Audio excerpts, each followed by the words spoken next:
Headlines this morning: state government to partner Rotary International towards promoting humanitarian services.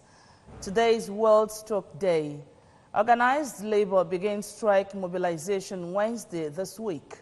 On the foreign scene, 2 UN peacekeepers killed in Mali attacks. Good morning and welcome to the news. My name is Nonye Nwokoye.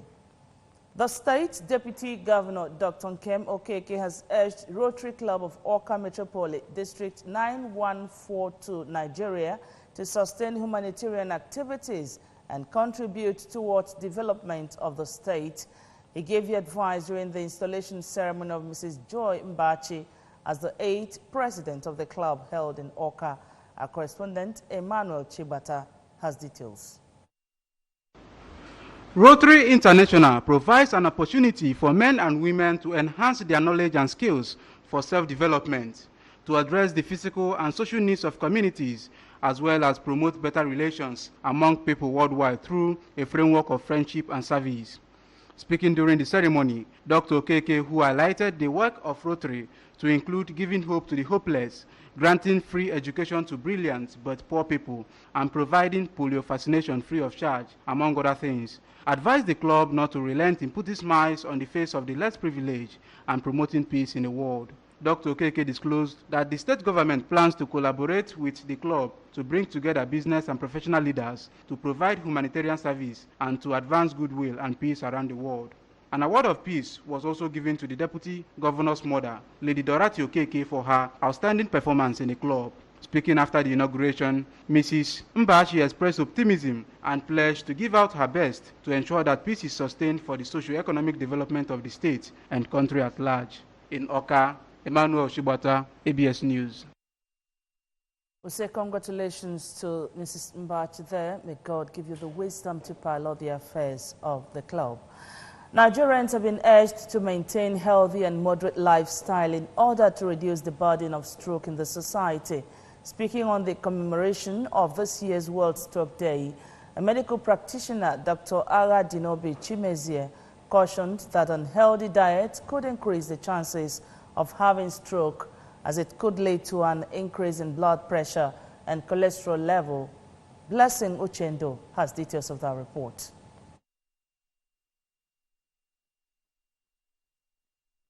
Dr. Aradinobi explained that the best way to prevent stroke is to eat healthy diet, exercise regularly, avoid excessive smoking and drinking of alcohol and other things that could limit oxygen and nutrients to the brain, stressing that stroke could cause permanent damage to the brain or even death. If the blood pressure is too high, you have to bring it down to a particular level. You don't crash it, bring it down to a particular level, because there's what we call mean arterial blood pressure that we're looking into. But these things are technical words. You control the sugar level if there is any. You rehydrate. That is, you make the person get enough circulation, the blood circulating well and fluid. You understand me? Then you place on some other medications.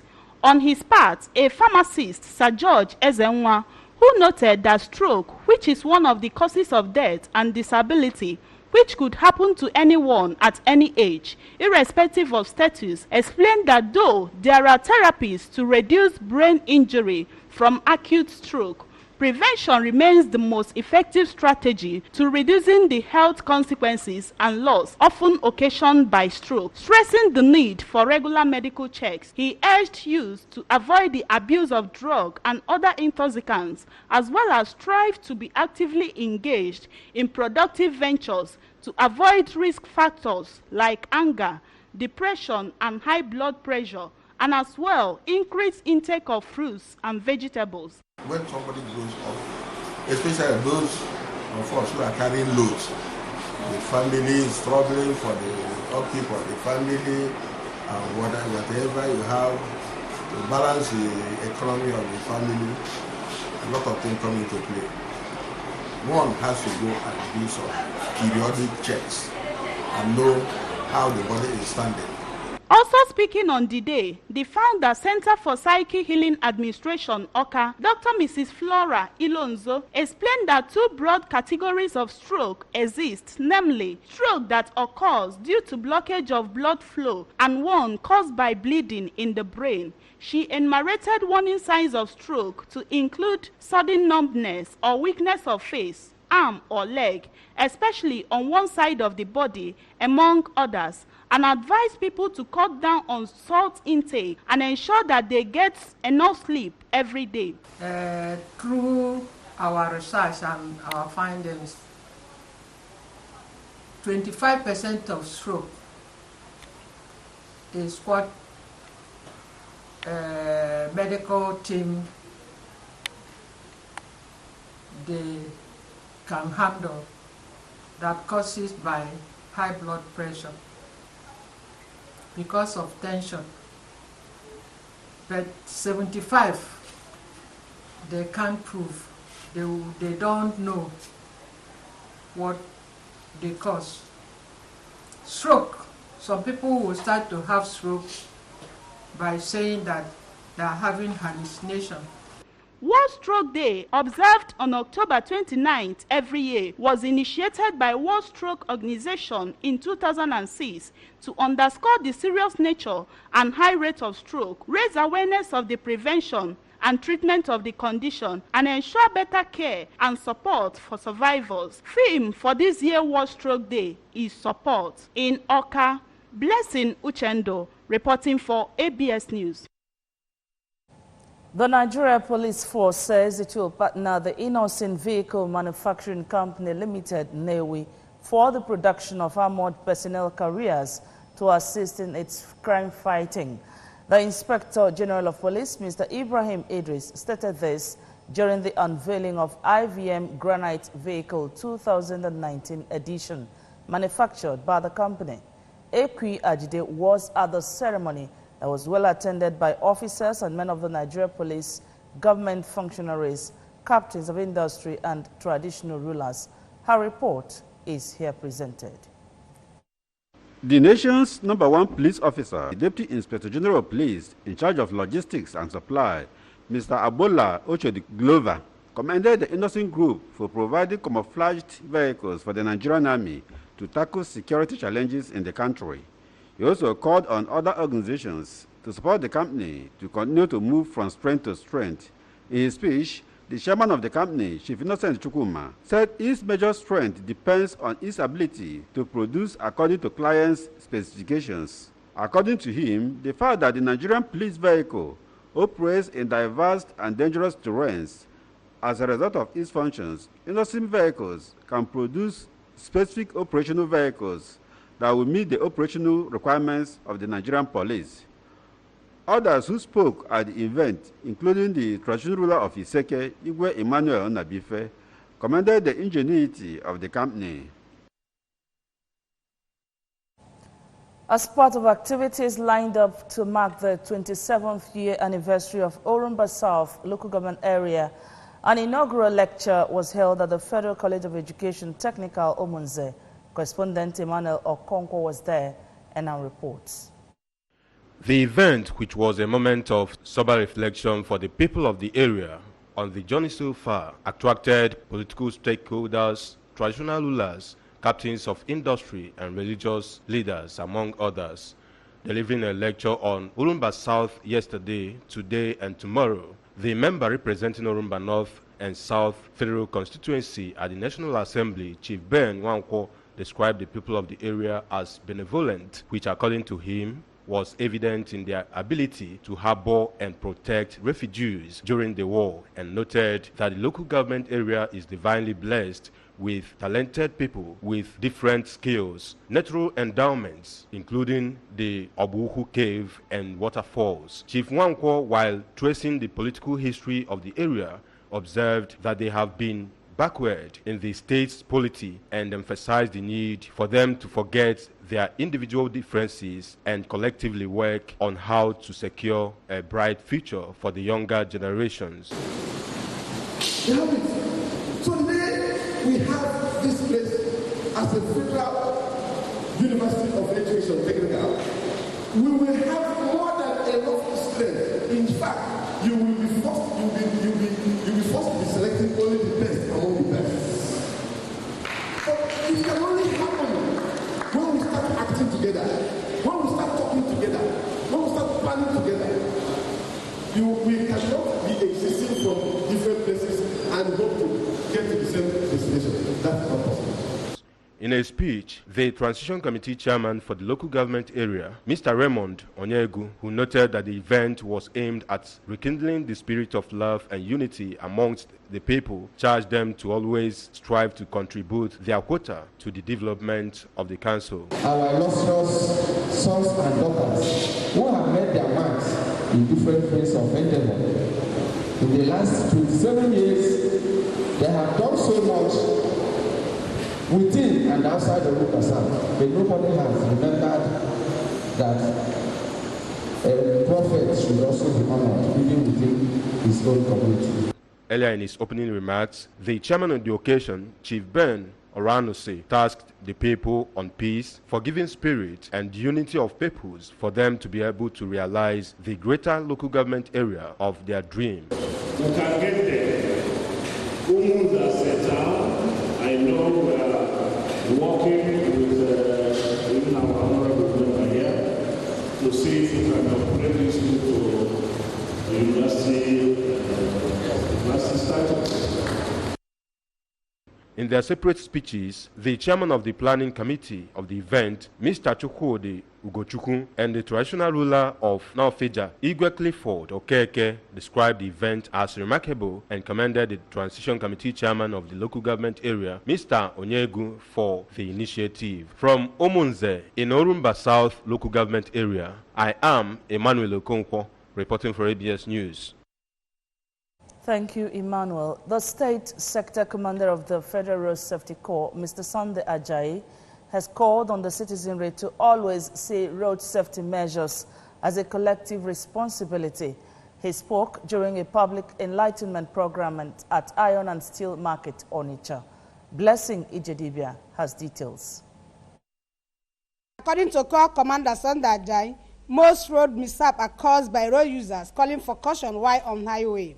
He said keeping road safety should not be left in the hands of the regular and special marshals, but should be the responsibility of all, as life has no duplicates.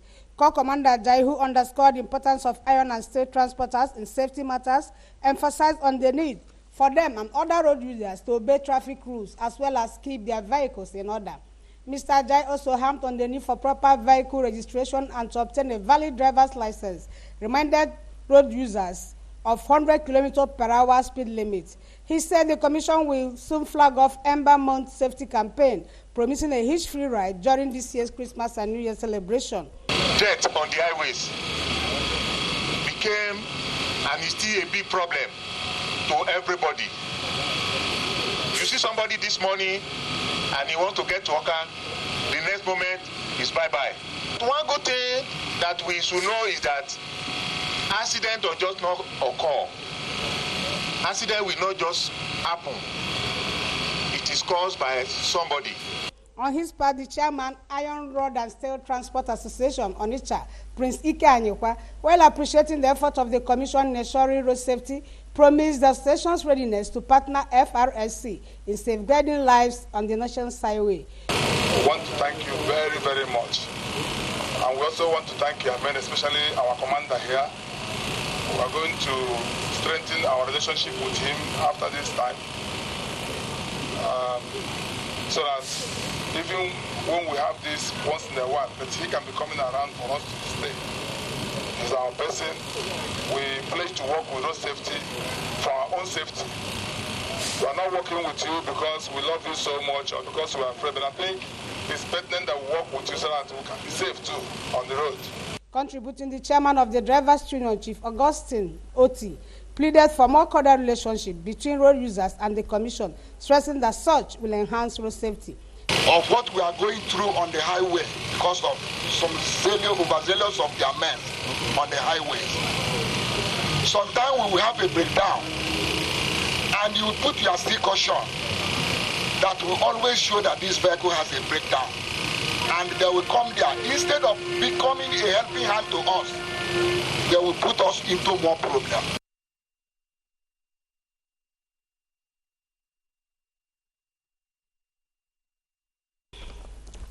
Lectures on speed limiter was delivered by Mr. Sai, who cautioned against overspeeding, stressing that the speed limiter will assist in controlling speed if installed on a vehicle. Other stakeholders thanked the Commission for their effort in educating the drivers.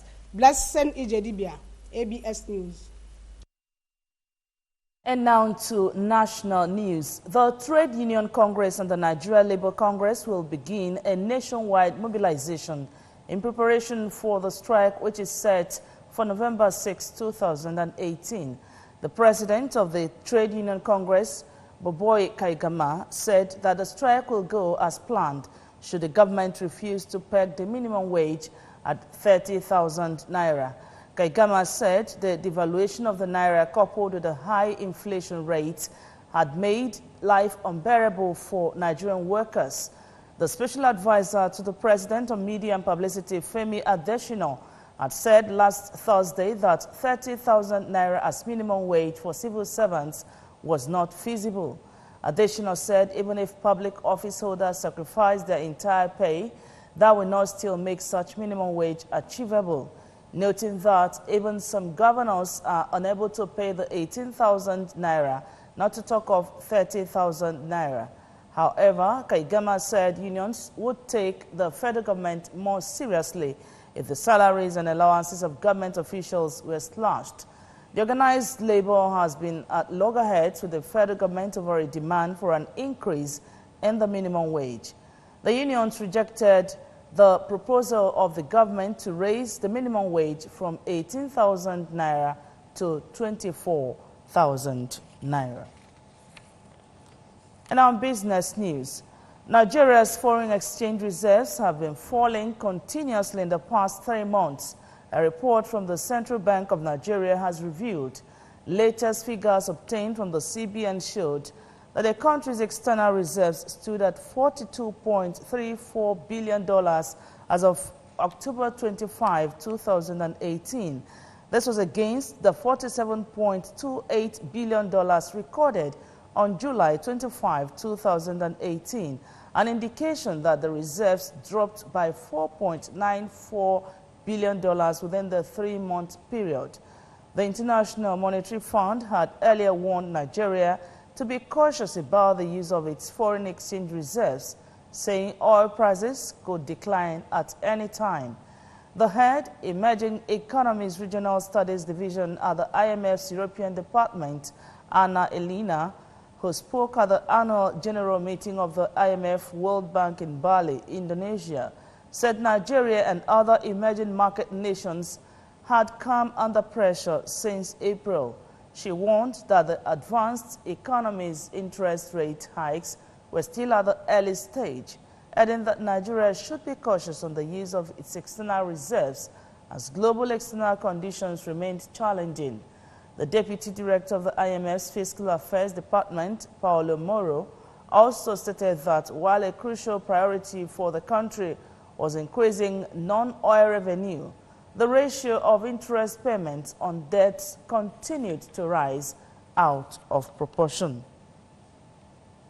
A federal high court sitting in Port Harcourt has ordered the Nigerian Army to pay the sum of 1.25 million naira and publish a written apology in at least 2 national dailies to a Nollywood actress, Ebere Ohakwe, as compensation after she was beaten up by men of the Nigerian Army in February 2017. Ohakwe, popularly known as Jewel Infinity, was traveling in a public bus from Port Harcourt, River State to Onitsha, Anambra State, when operatives of the Nigerian Army stationed at Omagwa axis of the Port Harcourt Airport Road stopped the vehicle for a routine stop and search, and in the process physically assaulted her. The Federal High Court, presided over by Justice Adamu Mohammed, had earlier ruled on the matter in March 2018. Mohammed had ordered the defendant, Nigerian Army, to pay the sum of 1 million naira to the plaintiff as compensation for infringing on her fundamental human rights. But the Nigerian Army, through its council, filed an application to the court to set aside the judgment and resume fresh hearing. Counsel for the plaintiff, Chime, in a counter-application, urged the court to dismiss the defendant's submission. Mohammed, however, struck out the application of the Nigerian Army, stating that it lacked merit. The judge awarded 250,000 naira against the defendants in addition to 1 million naira the security outfit was expected to pay to the victim, as well as a written apology to her to be published in at least 2 national dailies. Now, foreign news. 2 United Nations peacekeepers have been killed and several others wounded in 2 attacks in northern and central Mali, the UN mission in the West African country has said. Minimusa said troops repelled a complex attack at their base in Ber, 60 kilometers east of Timbuktu, launched from several trucks armed with rocket launchers, machine guns, and other explosives. A second attack in Kona in the central Mopti region involved the UN vehicle running over an improvised explosive device, wounding 4 Togolese peacekeepers. According to an initial toll, 2 peacekeepers were killed and several others were wounded, the UN mission said in a statement. Burkina Faso Army has confirmed that 2 of its peacekeepers were killed in the Ber attack, with 5 others were injured.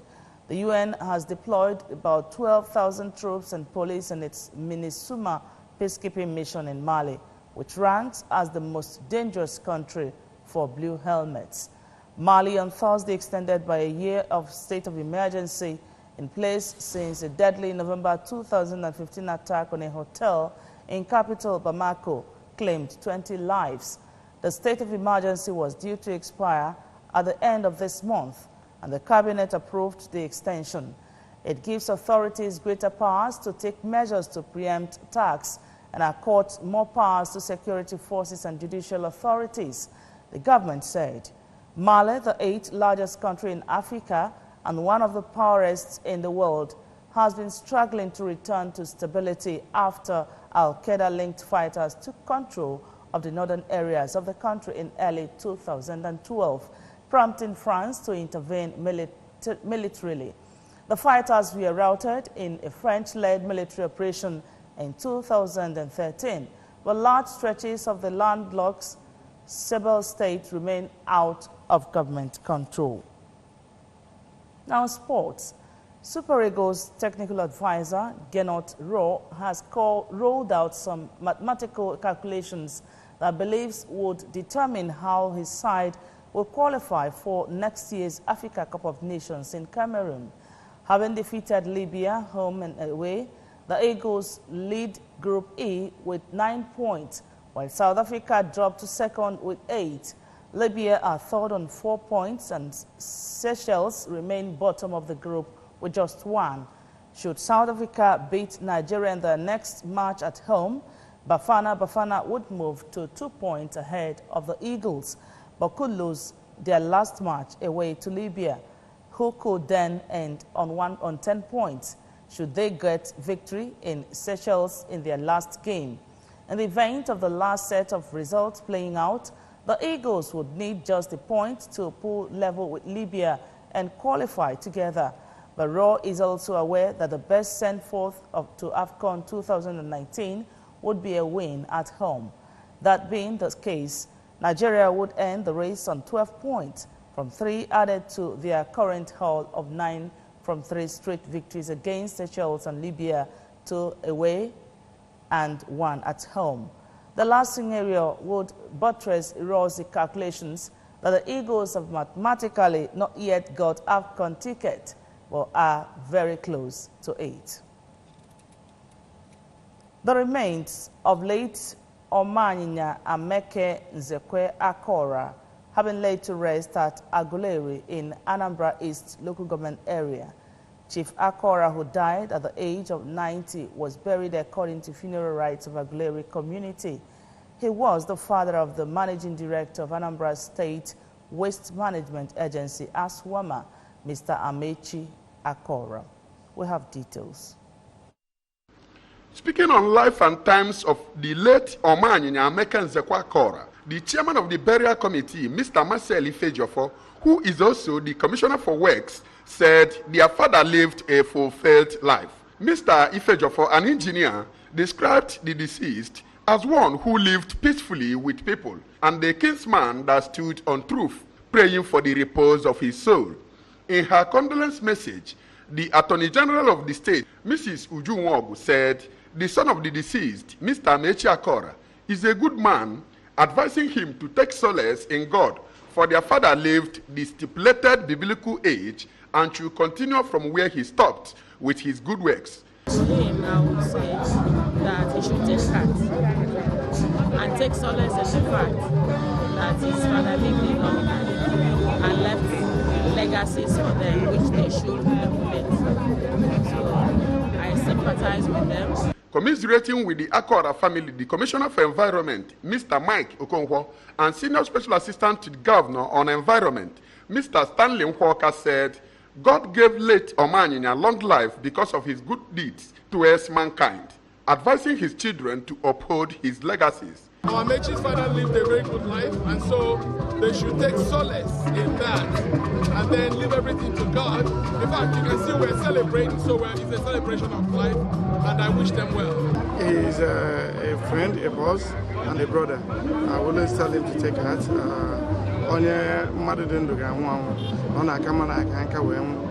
Also speaking, Chief Chinedu Idigo went down memory lane on how late Omanyanya was advising and directing them till they grew up, stating that his demise has created a vacuum in Aguleri.